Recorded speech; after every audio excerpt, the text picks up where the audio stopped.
Welcome to Closing the Distance. I'm glad you're with us. A good show today. 3 hunts. Moment of Truth is good. Doc Spike is going to show us a new product. Welcome to season 14 of Closing the Distance. Okay, we're hunting my farm, 2 Point Plantation. I called my good friend Kurt Sutton up, come over to do some hog hunting. Got a great stand set up. I got a ladder stand. It's a permanent stand by a feeder. Got good trail camera pictures of hogs coming in. Got some real nice ones.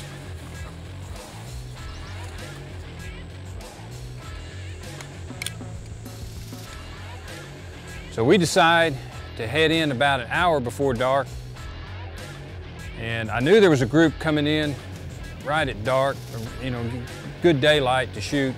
And sometimes they would bring a big boar in with them. And so, sure enough, we climb up the tree, get up there.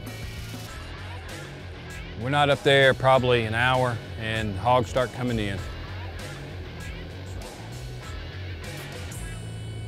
They start coming in, we're watching them. Wind's in our favor, sprayed down good. I mean, they don't even know we're up in the tree.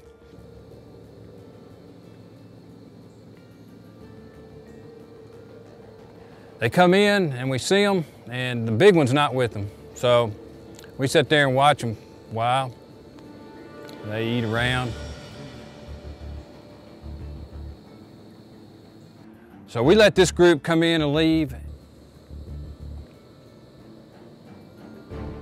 This is like early summer, and we look out in the field, and here comes 4 velvet bucks.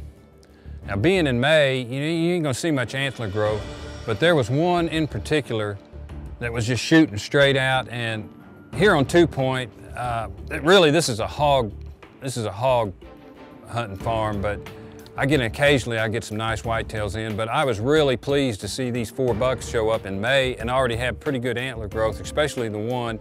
And he already looked like he could have been a 3-year-old deer. And that was real exciting to watch these bucks come in. That's one thing neat about hog hunting in the off season. You get to see different stages of your deer antler growth through the year, and we were real excited to see that. The beauty of this stand is I've got a kill light on it. I've got a feed light on my feeder, and so if it gets dark on us, that's when really the hunting, big boar hunting really kicks in, because all my trail camera pictures, all the big ones been coming in at night. We're up there probably a good 45 minutes, and we thought we heard a little grunt sound.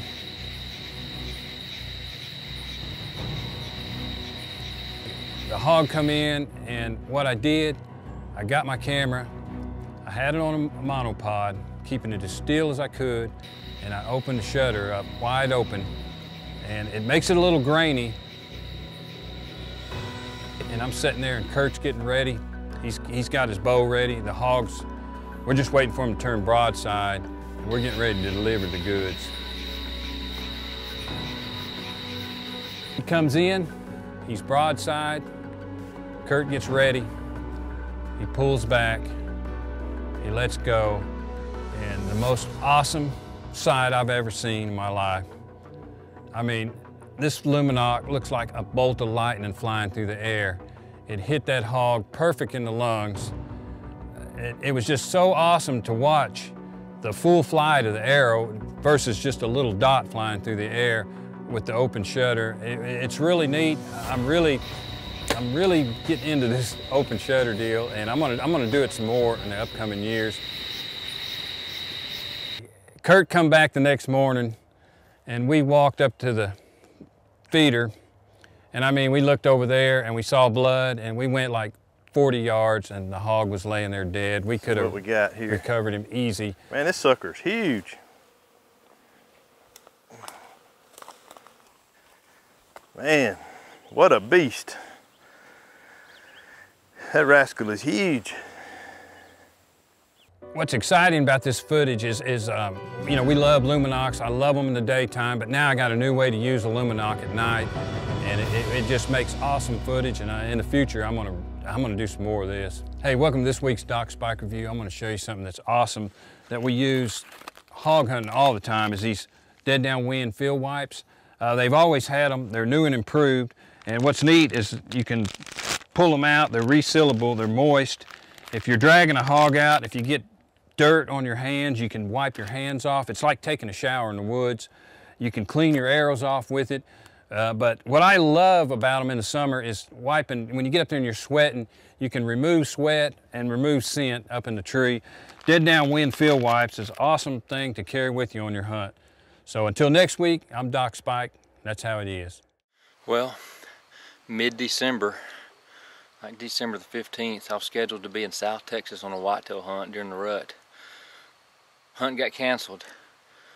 I'm right here behind my house, and I just checked my trail camera. Check my trail camera. Full of hog pictures. 72 degrees today. Hogs are coming in at nighttime. They're coming in like summertime pattern underneath this feeder.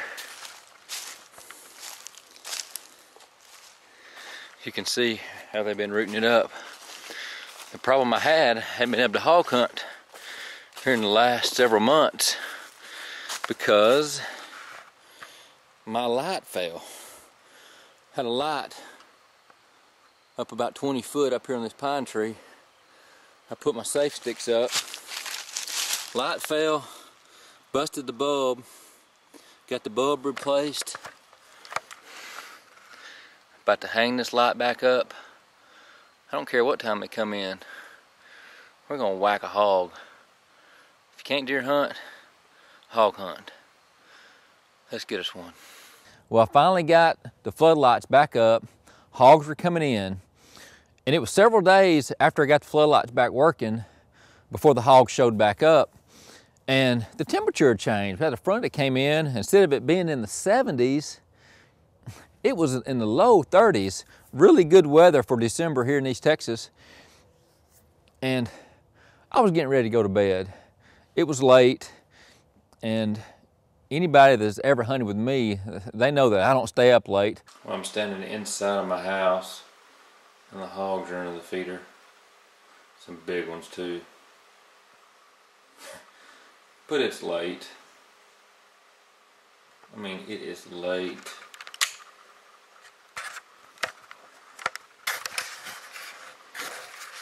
It is late. It's late and I'm going to bed. They'll be back. I just can't do it. It's about 30 degrees outside. I'm just too lazy to go kill one right now.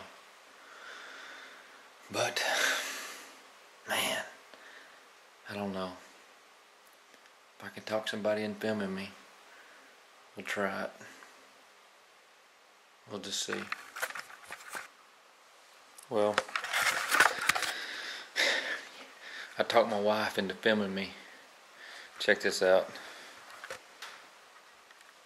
I got the PJs on. It's about 10:30 at night, which is late for me. See if we can do a stalk. Go to bed. Go to bed. Now, bed. You. Bed. That means you, Blythe. I'm gonna watch you. It's bedtime. School's out. I don't have to go to bed right now. Well, be quiet in here. Okay. I'm gonna watch. Where's Mama J? There's my camera lady. Don't jump this. Okay. Quiet. You. Quiet on the stalk. I tell you, this stalk here, I mean, anybody that knows anything about bow hunting could have been at my house and could have done this stalk. The feeder is about 100 yards from my back door. And when I set it up, our normal prevailing wind that we have is a south wind. Everything comes out of the Gulf of Mexico, and everything's normally a south wind. And the feeder is south of the house, about 100 yards.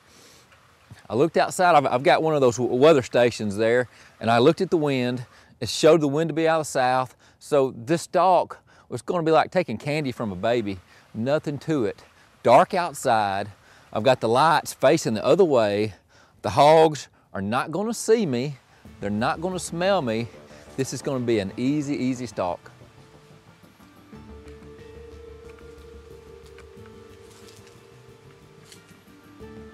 We got up to the hogs and we're about 22 yards from them. I make sure Brandy's on the hogs, everything's good. She's got the camera focused. And at this point, I'm just trying to figure out which one to shoot. I see two big hogs that are standing beside the feeder. And these hogs are fat. We've had a really good acorn crop. The hogs are just now cleaning up all the acorns and coming to the corn. So you can just look at these hogs and tell that they are in really good shape. And of course, we love to eat these wild hogs, and I wanted to get a fat one. So I was gonna hang around and wait and see if this biggest hog, see if I can close the distance on him.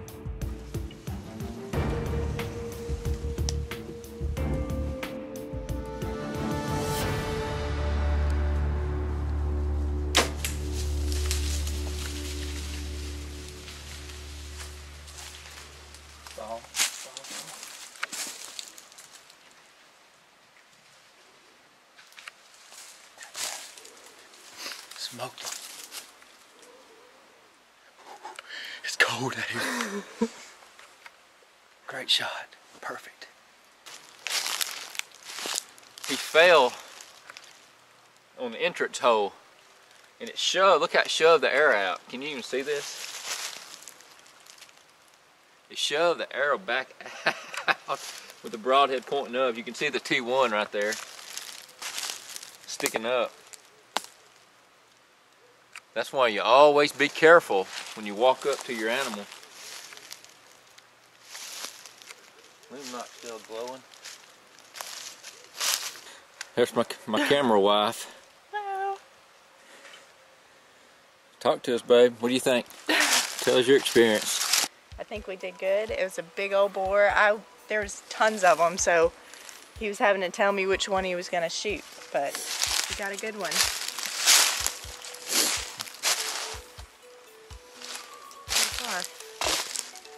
The next day, I was going through the pictures that Brandy took of me and the hog, and I couldn't help but just laugh at me sitting out there with my pajamas. But that is exactly how the hunt happened. And when I saw those hogs, and when Brandy told me that she was going to film me, I just left and went on to the hunt and went to the hogs just as I was. I didn't take the time to change clothes, to get dressed up for TV, so to speak. I just went right then to the hogs. And that is such a great, real life, real world example of how Jesus wants us to go to Him. He doesn't want us to wait till we get everything in order. He doesn't want us to wait until everything's perfect before we come to Him. Let's check in with Brother Mark. He's going to clear this up for us. You know, I love today's show because of how Matt is able to take that hog just as he is. You know, the Bible has a lot to say about coming as we are. I hear a lot of people as a pastor say, you know, when I finally get things right in my life, I'll go to church, or when I finally get this straight in my life, then I'll come to God. But really, if you think about it, that's kind of crazy. It's like saying, I'm only going to go to the restaurant when I'm finally full. I'm only going to go to the doctor when I'm finally well. That's just not how it works. You kind of come to God just like you are, with all of your hang-ups and all of your mess-ups and all of the faults and frailties that you have. And the Bible says that He takes those things and He helps us figure them out. He helps us make sense of them all. He helps us straighten out those things in life. So you don't have to get it all straight. You don't have to get it all together. You just come to God just like you are. He'll take you, He loves you, and He wants to help you turn those things around for your good. If you'd like to know more about a personal relationship with God through His Son, Jesus Christ, we'd invite you to go to closingthedistance.com and just click on the Moment of Truth tab. Early September, I'm still here at my house. We got a full moon. It's only about 45 minutes before daylight, so I can still talk. It's not even a half a mile from my house where I'm hunting. And I can drive to about 400, maybe 500 yards from the stand. I got my bow, I got my dead downwind, I'm gonna spray my boots. The wind is perfect. I got hogs coming in. It's gonna be good.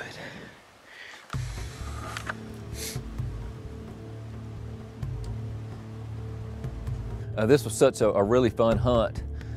Late September, deer season's not yet open here in Texas, but hogs were really hitting this feeder. This is one of my bread and butter places that I've got here on the farm. Lots of hog activity there, and hogs were coming in the morning time, daylight. I knew I was gonna be able to get some footage.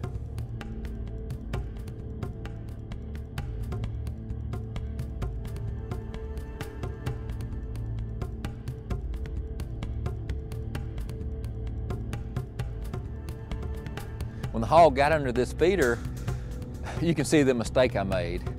When I was mowing around for this food plot, I neglected to cut those tall goat weeds that were right underneath the feeder, and I had to wait for that hog to clear those goat weeds before I could take a shot.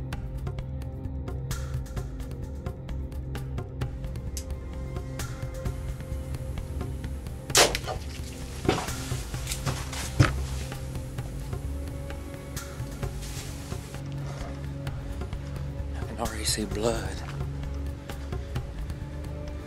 That blood on that Johnson grass right there. I don't think he went far. I don't think he went far, but we'll go get Cullen and get him collared up and let him do some tracking, get him some work in. We found the big hog. Cullen found him. But he's in that big thicket right there. We got to drive around the other side. When we get to him, he's a good one. Hogs in here in this thicket here. There's old Cullen, bull. You did it, bull. You found him. Let's go find him one more time. I know where he is now. You know where he is, don't you, bull? I don't know how to show him to you. You can tell how big he is. Cullen's a pretty good sized dog. This big boy here is big. Maybe that's a little better. A good solid, probably 225 pound boar. I've seen a lot of pictures of him. Finally was able to go hunt him. I got my lab here, Cullen. He's trained to track. This hog went probably 200 yards. Made a good lung shot on him. You can tell how thick this cover, this brush is. The GPS on my handheld GPS just wouldn't pick up in this thick brush. So I just had to trust Cullen. He went to him. Cullen come back to me, and I could smell the hog all over Cullen, so I knew he went to him. Cullen barks when the animal's still alive, but he doesn't say a word when we have a dead animal. He came back to me 2 or 3 times. Cullen did, smelling just rank. That's why I know he's done been to him. So I just followed up behind Cullen. We went right to him.